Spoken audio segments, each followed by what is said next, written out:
ఆడవాళ్ళైనా కూడా మేము ధైర్యంగా ఉంటాం. మా అడుగుల్ని చప్పుడుగా ఆయన భయపడాలేమో లోకేష్ గారు. మేమైతే భయపడేది లేదండి. కేసులకు అసలు భయపడం. ఈరోజు కూడా మేము ఎలాంటి అరెస్టులకైనా సిద్ధం. ఎందుకంటే మేము ఏ తప్పులు చేయలేదు. మేము న్యాయబద్ధంగా, న్యాయంగా మా అధినాయకుడు జగన్మోహన్ రెడ్డి గారు చెప్పినట్టు, మా ఎమ్మెల్యే గారు, ఎక్స్ ఎమ్మెల్యే గారు జక్కపూడి రాజా గారు చెప్పిన అడుగుజాడలో మేము నడుచుకుని వెళ్తున్నాం. నమస్తే మేడం. నమస్తే అండి. మేడం చూస్తున్నారు ఇప్పుడు కార్మికుల కోసం దీక్ష చేస్తా అని చెప్పి పిలుపునివ్వడం జరిగింది. ఇప్పుడు రాజా గారు దాని మీద భగ్నం చేయడం పోలీసు వ్యవస్థను చూస్తే ఎలా అనిపిస్తుంది? పోలీసుల వ్యవస్థను అయితే మేము తీవ్రంగా ఖండిస్తున్నాం. మొన్న కూడా మితిన్ రెడ్డి గారి అరెస్ట్ను కూడా తీవ్రంగా ఖండిస్తున్నాం. ఎందుకంటే ఏదన్నా చిన్న మాటను మేము ప్రభుత్వాన్ని క్వశ్చన్ చేస్తుంటే వెంటనే మా మీద కేసులను పెట్టేసి మా కార్యకర్తలని, మా నాయకుల్ని చాలా ఇబ్బందులు పెడుతున్నారు. ముఖ్యంగా మా సీతనారాయణ మండలం కూడా ఈరోజు మా ఎమ్మెల్యే గారు ఈరోజు ఉదయాన్నే ఆయన కూర్చోడానికి ధర్నా చేస్తానని ప్రకటించగానే నైట్ కూడా అంత ప్రీ ప్లాన్గా వాళ్ళు ఎంత ముందుగా ఉన్నారంటే, ఏ విధంగా ఆలోచించుకున్నారంటే ప్రభుత్వం ఎంత ఘోరంగా ఉన్నదంటే ఇదే నిదర్శనం అని చెప్పచ్చు. ఎందుకంటే నాయకులందరూ చాలా ఇబ్బంది పడుతున్నాం. సీతనారాయణ మండలంలో మరి ముఖ్యంగా దళితుల మీద కూడా చాలా అన్యాయంగా, అక్రమంగా కూడా కేసులు పెట్టి ప్రతి చిన్న విషయానికి కూడా వాళ్ళని ఇబ్బందులు పెట్టి ఇబ్బంది పాలు చేస్తున్నారు. ప్రభుత్వ తీరైతే ఏం బాగలేదు. మొన్ననే ఈ మధ్యన తల్లికి వందనం అని చెప్పి పథకాన్ని కూడా రిలీజ్ చేశారు. అది 60% లబ్ధి పొందింది, కానీ ఇంకా 40% కూడా రాలేదు. గత ప్రభుత్వంలో, మా ప్రభుత్వంలో అందరికీ 100% వచ్చింది. వచ్చినా కూడా మరి అప్పుడు ఇప్పుడు సేమ్ డేటానే, వీళ్ళు కొత్తగా డేటాని అయితే ఏమీ తీసుకోలేదు.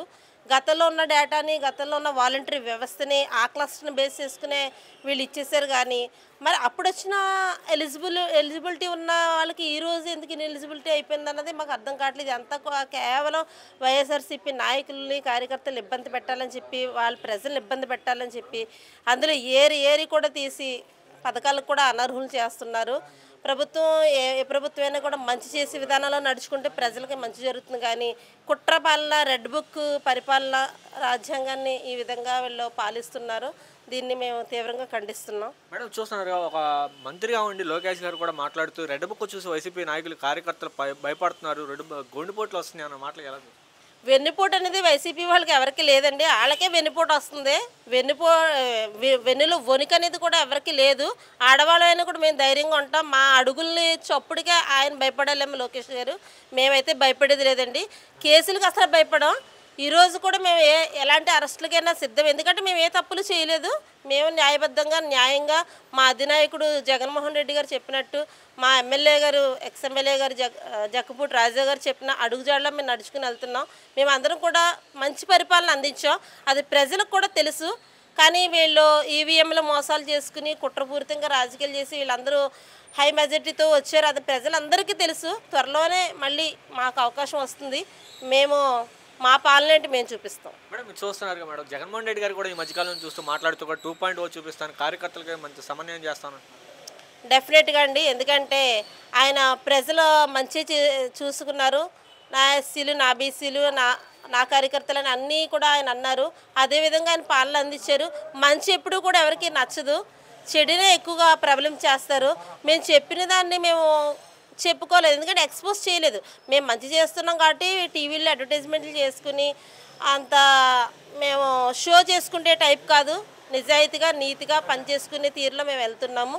మా అధినాయకుడు జగన్మోహన్ రెడ్డి గారు అన్నట్టు కార్యకర్తలకి ఖచ్చితంగా మంచి చేస్తారు. ఆ నమ్మకం అయితే మాకుంది.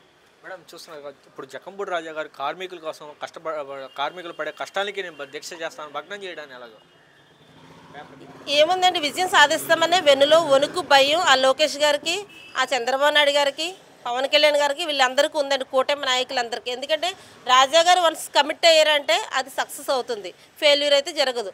ఆ కమిట్మెంట్ గురించి భయపడి ముందుగానే వాళ్ళు స్టే తెచ్చుకుని ఇంత పక్కా ప్లాన్లతో ఈ రకంగా అర్ధరాత్రి కూడా తీసుకొచ్చేయడానికి ఎంత సిగ్గు చేయటం అనేది కూడా ఈరోజు